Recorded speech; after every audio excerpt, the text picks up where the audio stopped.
right, Samara, I am going to give you this paper, and when I say begin, you're going to say the sound that each letter makes.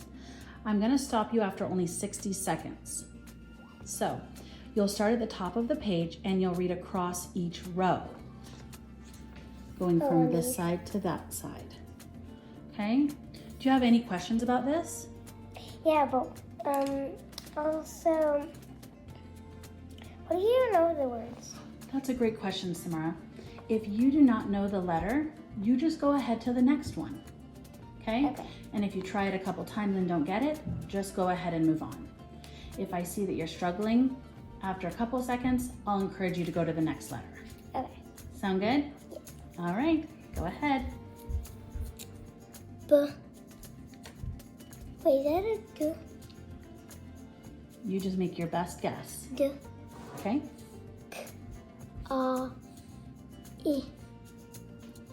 I don't know that one. Okay.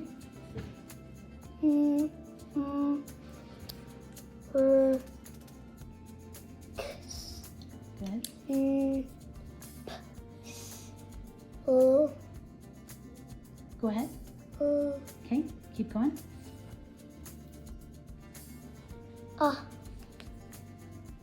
E.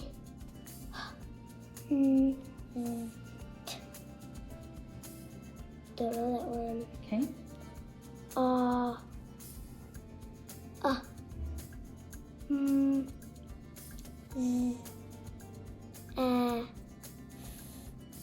Don't know that one. All right, you can stop there. Thank you. So are we?